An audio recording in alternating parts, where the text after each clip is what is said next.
Alright, so Rhaspody on a windy night. Let's look at this first stanza. So we heard the reading by Jeremy Irons the other day. Guys, thank you. And I had already mentioned that we've got these timestamps for the stanzas for this one. Now, let me just actually... Is that straight? Yep. Okay. Now, what we've got here, thanks guys, what we've got here is a long solitary walk at night time that the persona is going on. And in this poem, we have these street lamps along the streets, and they're personified throughout, and they play a really key role in this poem. So those of you on computers, can I just get you to close those now, please, so that we can just focus on annotating? Is the writer comes annotating off the Google Classroom? Off the Google Classroom? No, sorry, the Canvas. Because of a page I missed. Oh, are you? What do you mean by off the canvas? Like I don't. off my laptop instead of like the videos that you've got. Okay. Do you want to do this one now? Okay. With us? Okay. Because otherwise you kind of just then going to have to catch up on the video of this one. And given that we're starting the poem, it's probably good to just start with us. Okay. So we're going to make a couple of notes up the top here. Firstly, that this is a long solitary walk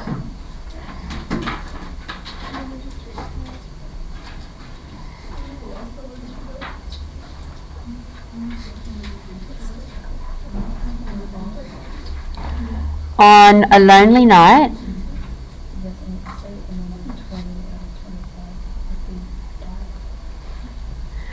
And we're also going to write the personified street lamps. Laurie.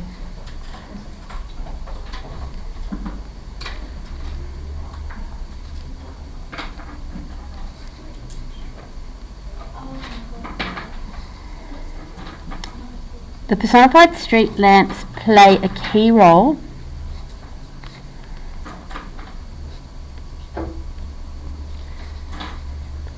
They are used as a device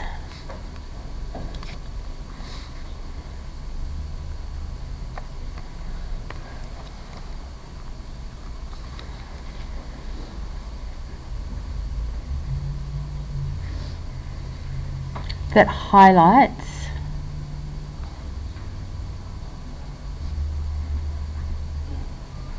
the personas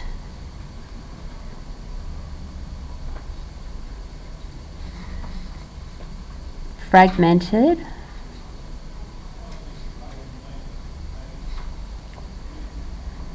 and disassociated nature.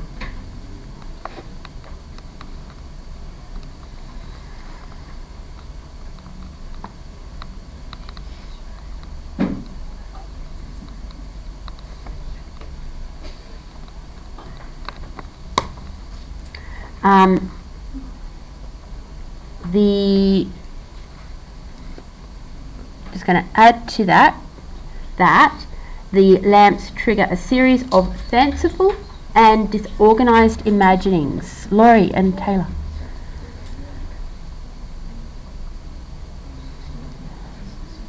The lamps trigger a series of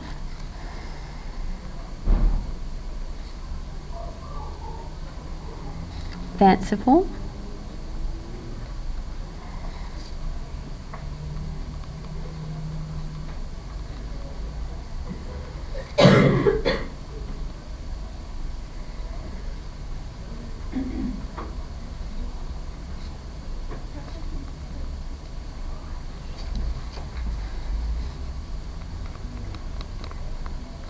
Okay, the lamps trigger a series of fanciful and disorganized imaginings. Now, does anyone know what a rhapsody actually is? I thought it was music. It's got to do with, yes, it can definitely be music, right? So a rhapsody is like an emotional musical composition, and it can also be an ecstatic and highly emotional utterance. So it's to do with that idea of emotion and music, or an utterance, so that even if it's an utterance, it's sound, isn't it? So we are going to write that. Let's put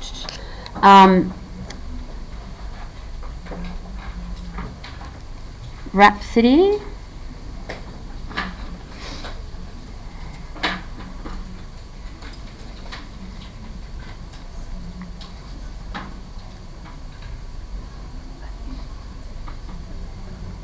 Is this a different poem? Yes.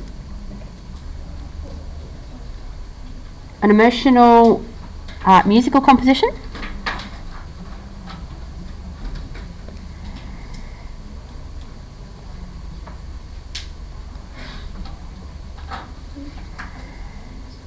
And it can be an ecstatic. Oh, sorry, ECST.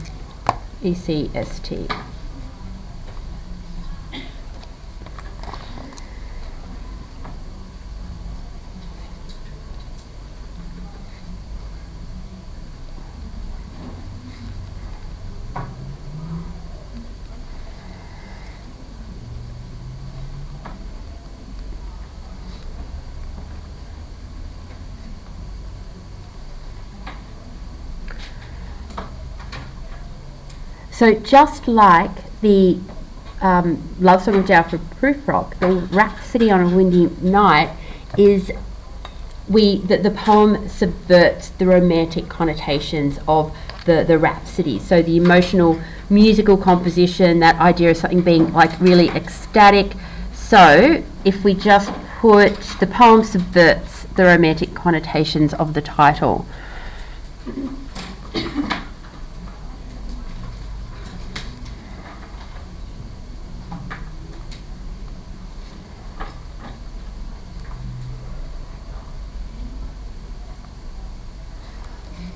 Romantic, after this, connotations.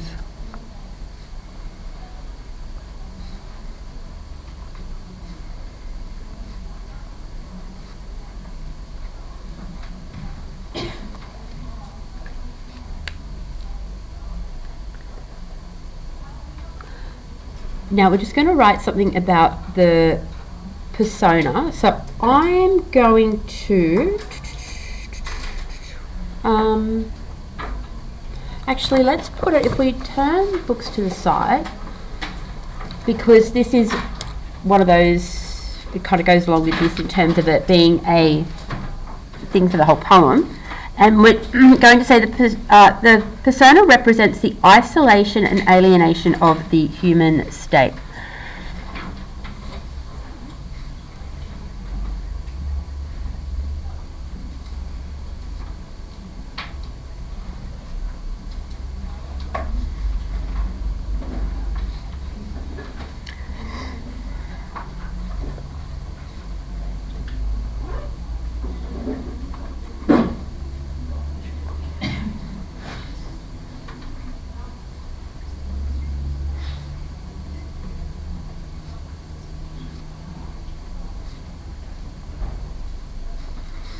Now, of course, as soon as we see isolation and alienation, you guys have heard all about that in the previous poems, especially in Prufrock. So when I was saying that in Prufrock he's laying that foundation of all the things that he talks about in the rest of his poems, this is where we're seeing this occurring with this notion of isolation and alienation.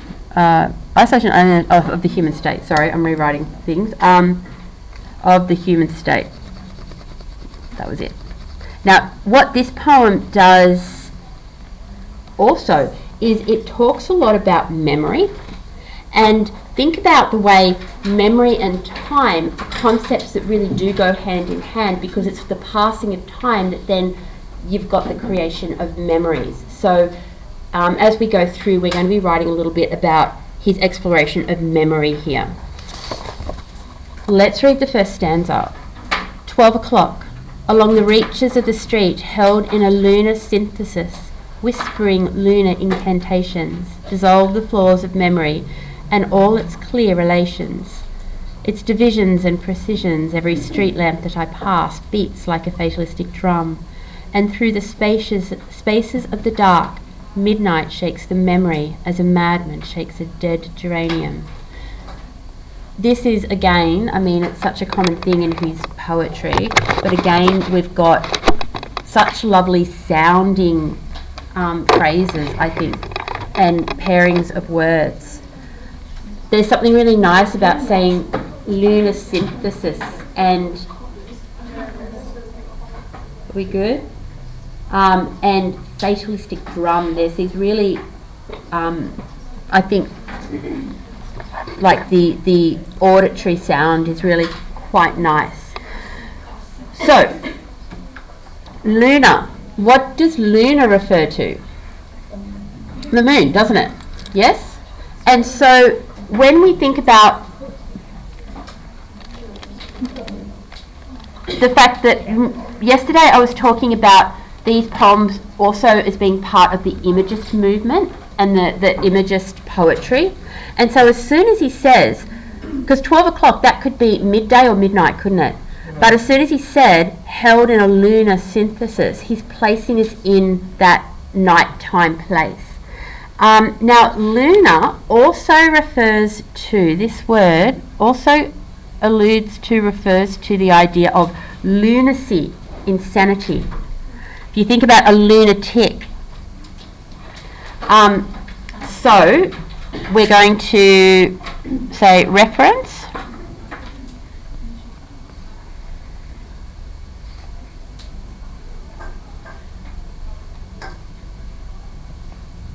to lunacy, insanity.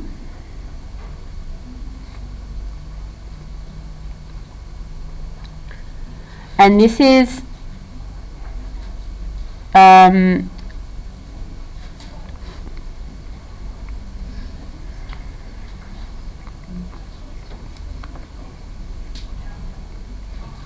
linked to the madman that we have here at the end of the stanza with, as a madman shakes the dead geranium.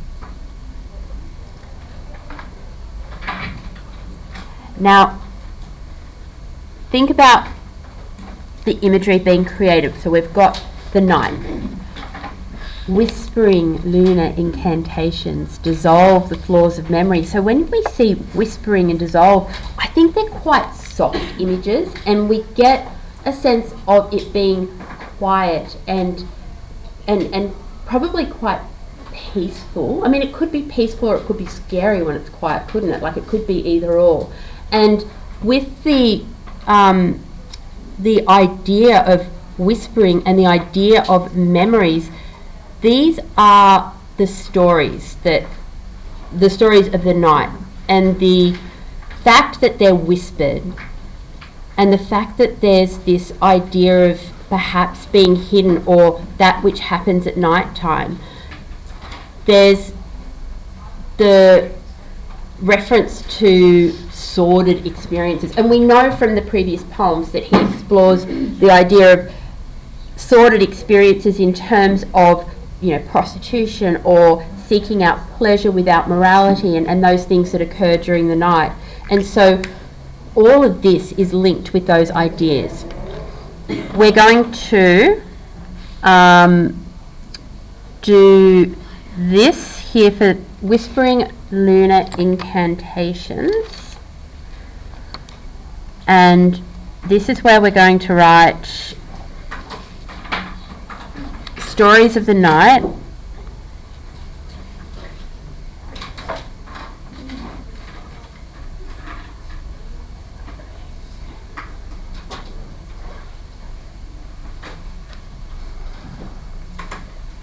sordid experiences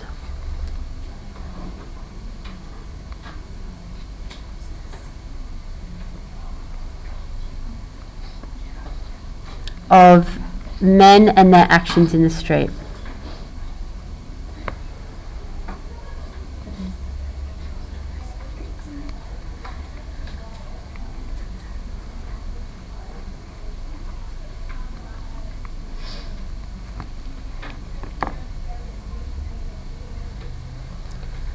What happens when something dissolves?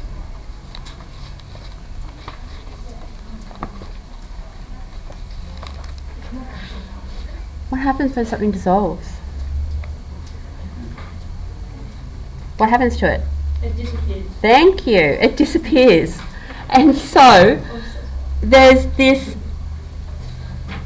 notion that things that are like almost within grasp, or they're there and then they just kind of disappear. That idea of that, you know, they're 1 minute and gone the next. And so dissolve the flaws of memory. You know what it's like when you're trying to remember something and you can't quite remember accurately, and think of that idea of it being so close but you can't access it for whatever reason. So dissolve the flaws of memory. We're going to put the speaker's thoughts become increasingly haphazard and disconnected until nothing is certain but the existence of the bleak abode he comes to. If you think about afflictions that affect the memory, so Alzheimer's, or if someone loses their memory for some reason, how that takes away the identity of the person and their understanding of the world, and how important memory is to our function as humans. And so if your memory is being dissolved, it dissolves all certainty and it becomes quite a frightening place. So the personas,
okay, now, so nothing is certain except the bleak abode that he comes to.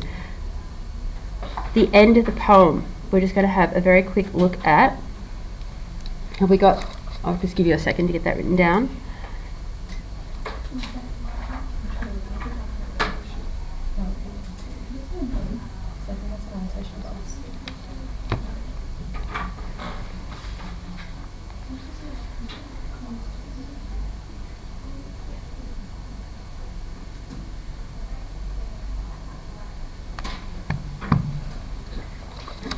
So the bleak abode.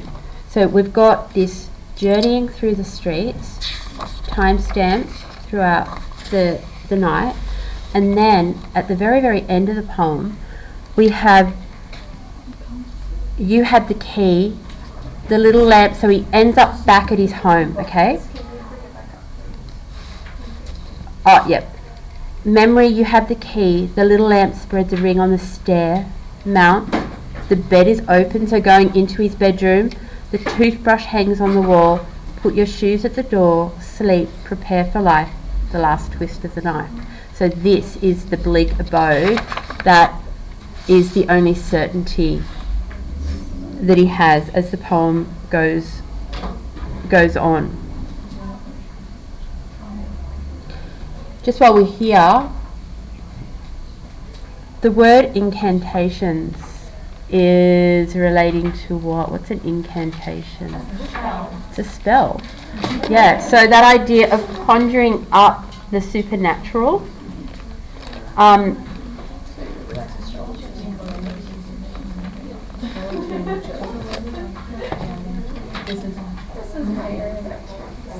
So let's just...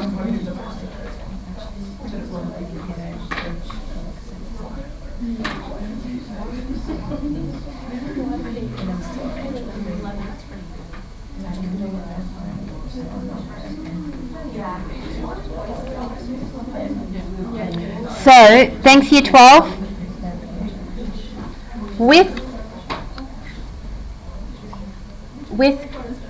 the conjuring of the supernatural that we have with incantations, along with the reference to lunacy and insanity, the dissolving the flaws of memory, this is where we're getting this increasingly haphazard and disconnected kind of stream of thoughts as the poem goes on, and just seeing these images of things in the street that bring up emotions or ideas, but then perhaps don't connect to real meaning for the persona. Because where we've got dissolve the flaws of memory and all its clear relations, that's we can actually include this sentence in here, because that's where the lack of clarity. So the clarity, the clear relations are also being dissolved. It's divisions and precisions. Does that remind us of something from a previous poem? Prufrock, yes. So revisions and the decisions and revisions that a minute would reverse. And so divisions and precisions, it's a direct conjuring up of Prufrock. So what he's doing there is he, in saying that the flaw of memory is being dissolved, he then conjures our memory and makes us remember something. So he's playing with our memory at the same time that he's talking about the dissolving of memory. So he's quite cleverly bringing the reader into this experience with the persona. Let's write that as, okay.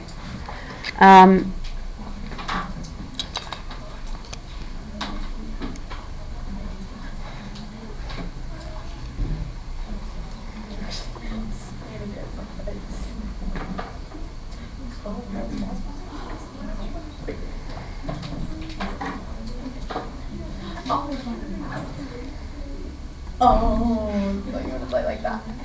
That's fine. I'll play dirty. Okay. You need to respect your elders. Okay, jolt our memory. Can I ask for the talking to stop? Thank you. Every street lamp that I pass beats like a fatalistic drum. The fatalistic drum gives us a simile that is referring to a fatalistic drum. It's like that sacrificial drum. So think of rituals from ancient times and the drumming that occurs when there's going to be a sacrifice, someone thrown into the volcano or a child killed to appease the gods. That's that fatalistic drum. So if you underline this one and got a simile,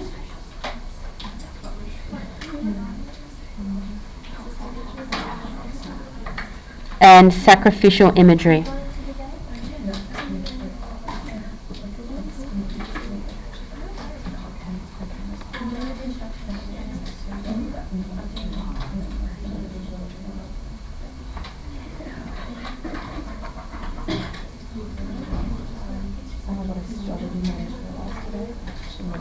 And through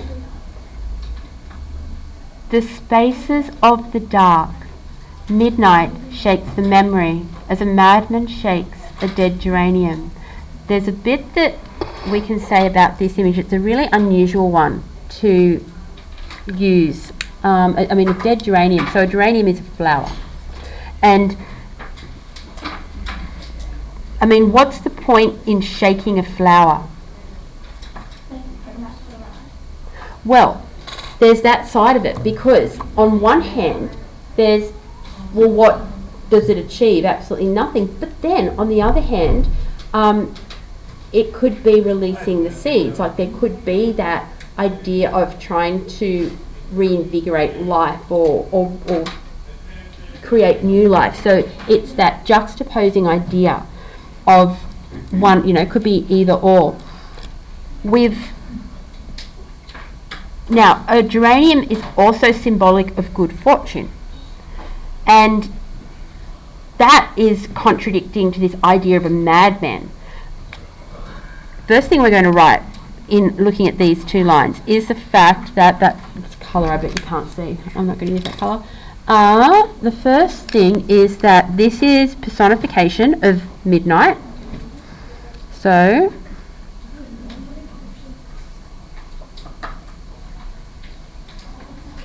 personification, and we're going, now it's a dead geranium, so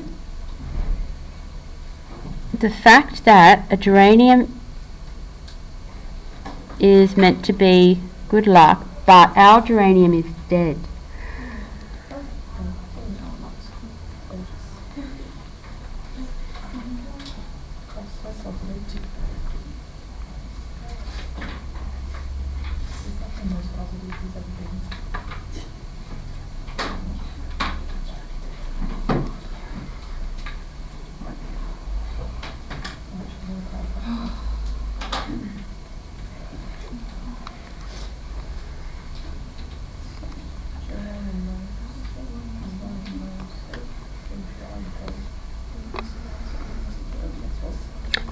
I was going to say dead contrasts that, but I think it's almost like it cancels it out.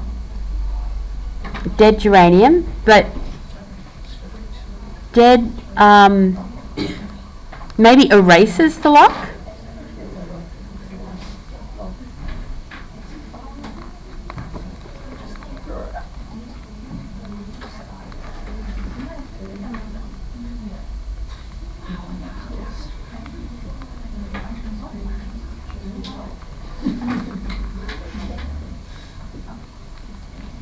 But dead erases the positive connotation. Yeah. Hey guys, please. Thank you. Okay. So geraniums, often funeral flowers. I hadn't heard that before. That would work well. Year 12. It's really hard for me to kind of sit here and try and go through all this with you when there's like all this chatter. It's quite kind of annoying. I'm just looking up geranium.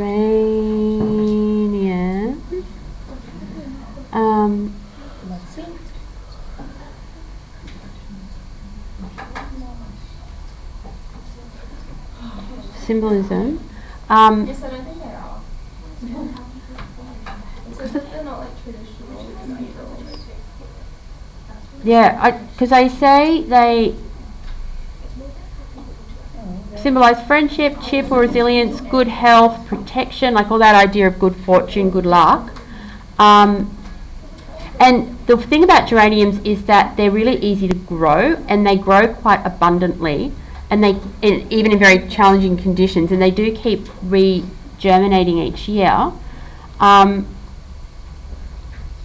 It says like they're popular selections for funerals because they symbolise comfort, solace. Aha, there you go. So, if I put... Oh, here we go. Listen to this, guys. Apparently, in Christian tradition, in certain spiritual and folk traditions, red geraniums are tied to the concept of sacrifice, eternal life, and the blood of Jesus Christ. Now, he doesn't specify a colour here, only that it's dead. But that does link with that idea of we've got the sacrifice of the fatalistic drum. That does go along with that idea of the death imagery, especially if it's representative of eternal life. And I mean, that's the thing with flowers. There's often so many symbolic meanings attached, which is why in Mrs. Dalloway, when we looked at all the different types of flowers as they were mentioned, it was always important to look at what that particular type of flower symbolised.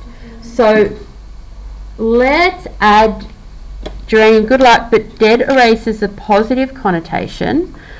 Why don't we put also linked to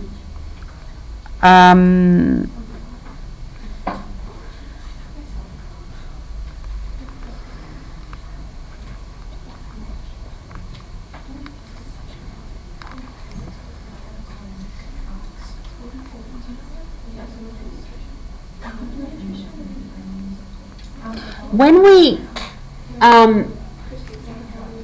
hold on, where is it? Christian sacrifice. I was right. It's I. It is R-I-F. Sorry, I was right the first time. Sacrifice. And that would be I. I wrote an I and then I thought it looked wrong, but I was right the first time. Okay, so thinking about this idea of Christian sacrifice linked to funerals, I said that they're also like a hardy flower that blooms for a long time and is easy to grow.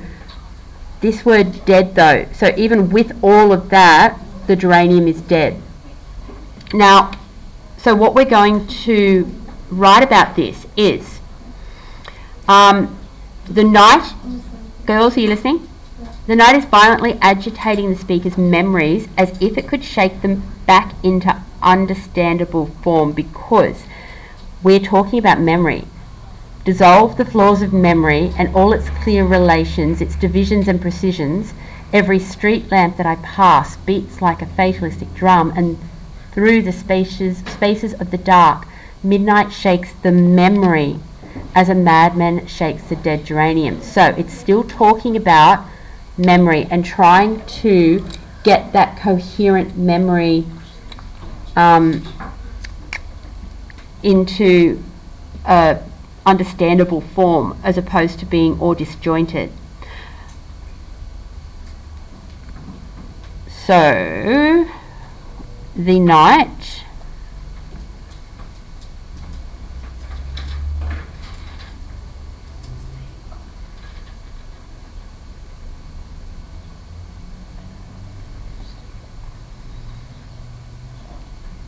agitating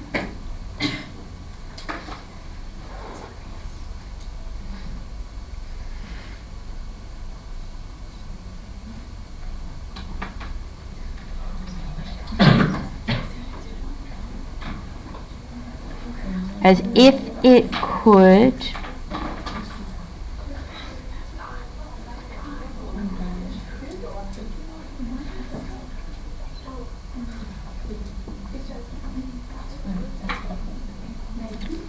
I might make that plural memories.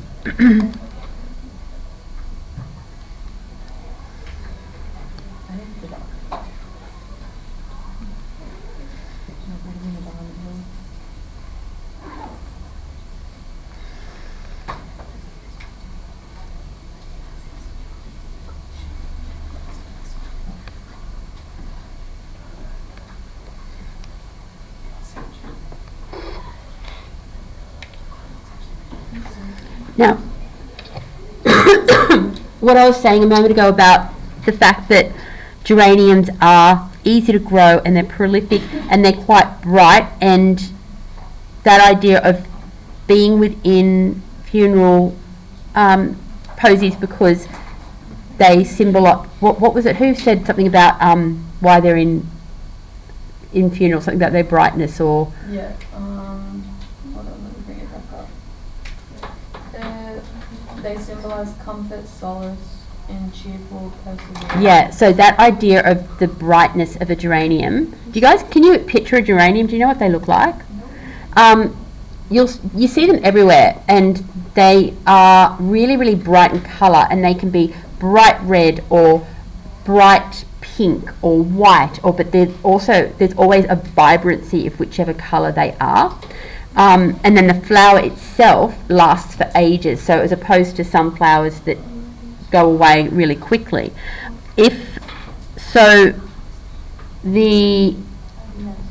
fact that our bright geranium is dead, this is the note that we're making for this one. Was once alive,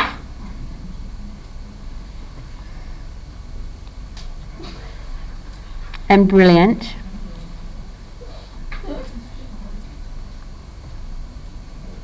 like his memories,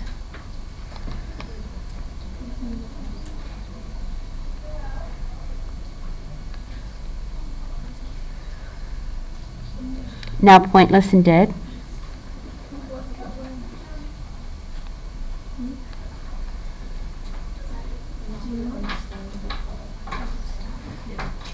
And the madman shaking the dead geranium, there's the idea that it's a futile action on the one hand, you know, if he's trying to shake it back into life or to colour.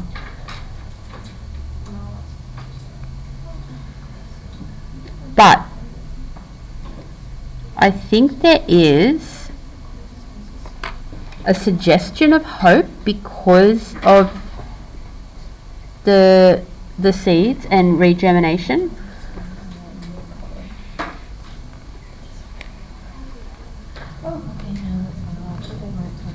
So if we say, however, hope is, and I need to move my book, hope is suggested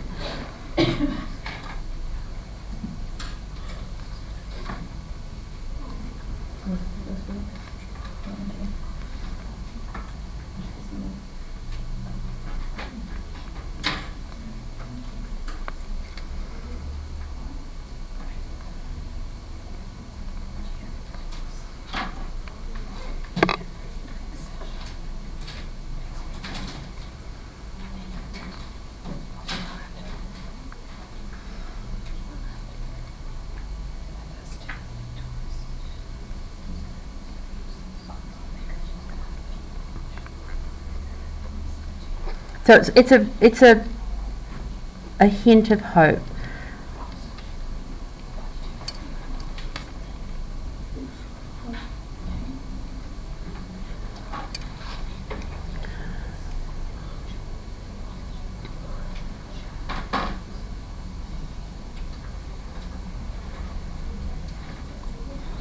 All right.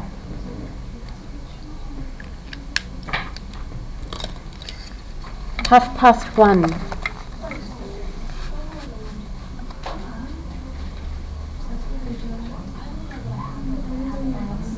Regerminate, that says.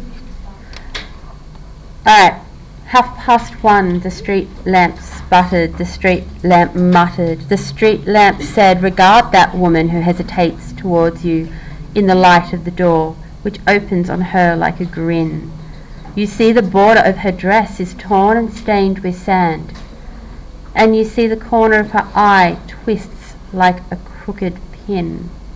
The memory throws up high and dry a crowd of twisted things, a twisted branch upon the beach, eaten smooth and polished, as if the world gave up the secret of its skeleton, stiff and white. A broken spring in a factory yard, rust that clings to the form that the strength has left, hard and curled and ready to snap. So what we've got here is continued imagery of futile things that don't work, things that once worked, like the rusted spring, and the things that are left to decompose like a skeleton. With the street lamp sputtered, the street lamp muttered. Now we've got the repetition here of the T, okay? Street lamp sputtered, the street lamp muttered. So we've got both repetition of the words and we've got the repetition of T. Who remembers what that type of alliteration is called when it is in the middle of the word and at the end? What does it start with? It starts with C. So you know how we've got sibilants, right? Yes, it's consonant. So consonant is when the no, that's hold on. It's an N.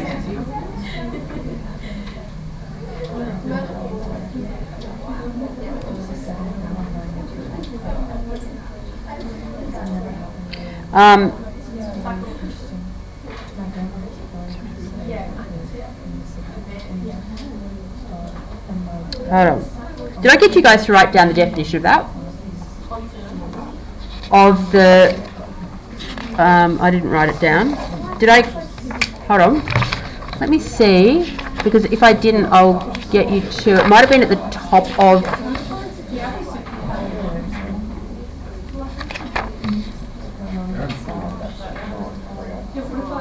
Does that ring a bell? No, we've still got 10 more minutes. No. I have written it somewhere, but I don't think we read the definition.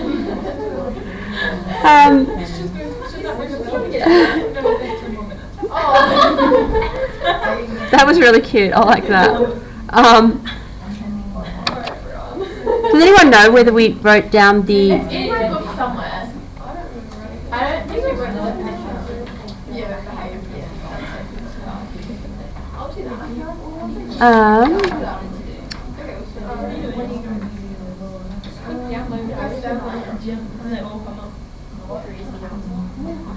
mediator, you could be a mediator.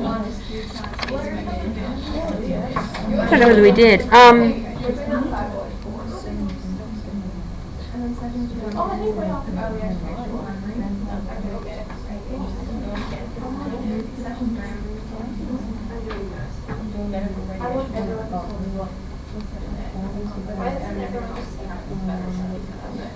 Okay, so shall we write down?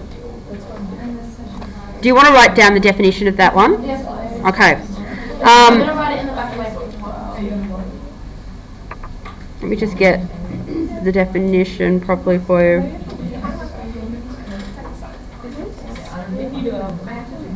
Okay, so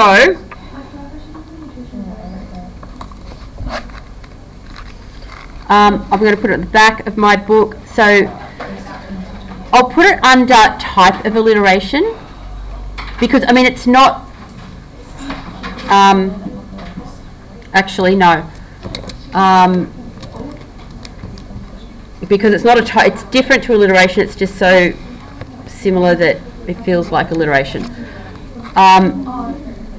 We might just go with consonants.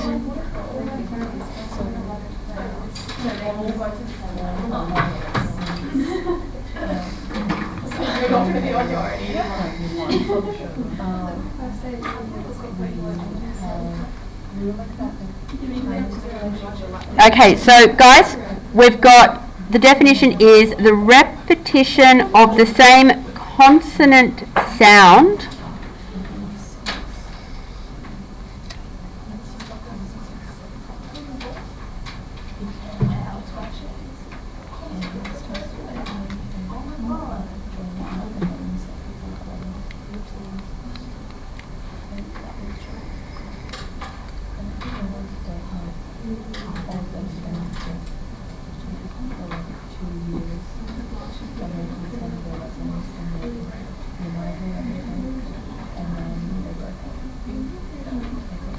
So where alliteration is at the beginning of the words, sibilants can be anywhere in the word. And if we've got, like our example, the repetition of the T that's in the middle of the word, at the end of the word, then we call it consonants, which is very, very, very, very similar to the word consonant. It's just with the CE at the end as opposed to the T, okay? So, what's the what? What's like consonants but with vowels? Assonance. Yeah, so assonance is when it's vowels.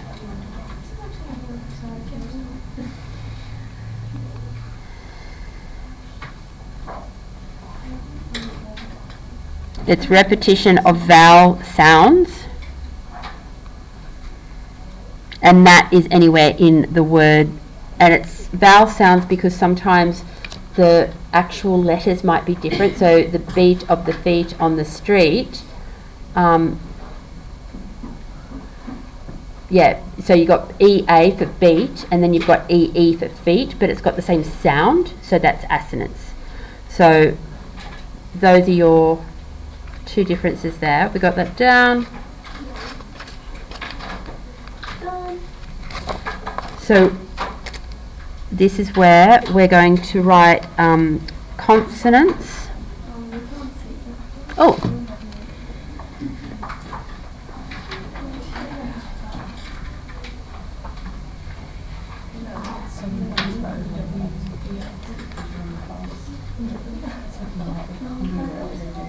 Now what this does, guys, is the street lamp sputtered. It gives us the sound of spitting.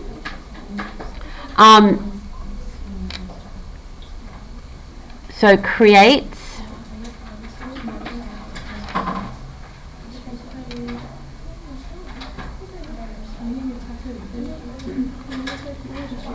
Who remembers where Eliot did this previously in a poem, also with the letter T? And he created the sound of spitting. The butt end. Yes, well done. To spit out all the butt ends of my days and ways. So he's using the exact same technique and imagery that he has done in a previous poem, continually conjuring our memory. So he's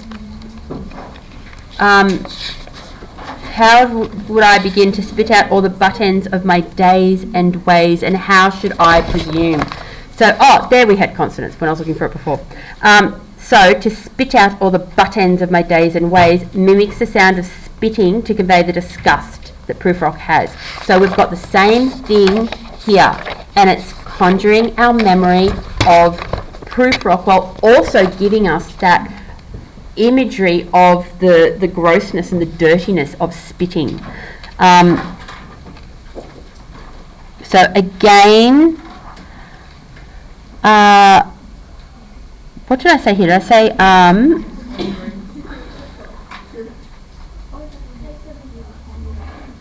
jolt? Again, jolting our memory.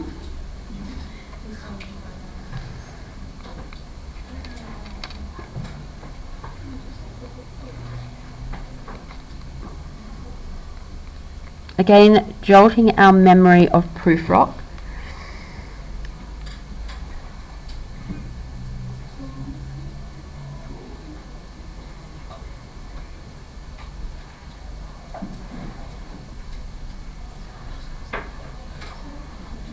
So, this personification again of, now we wrote it up here at the top. Remember we wrote the personified street lamps? So, they continue, like that's throughout. So we can remind ourselves here that it's personification. And they're the ones who are, so it's the street lamp here that is spitting. And if you have the idea that something is being said or conveyed and it's associated with spitting, there's kind of a venom there, or a disgust, or if you spit something out, it sometimes might be that it's forced out. You know, people will say, come on, spit it out, what are you trying to say? And so I think for me it gives an image of the judgment of the street lamps.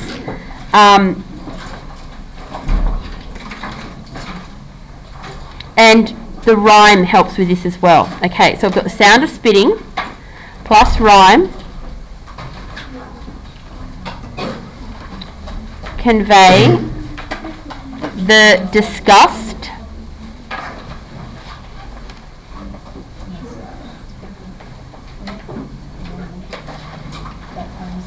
the street lamps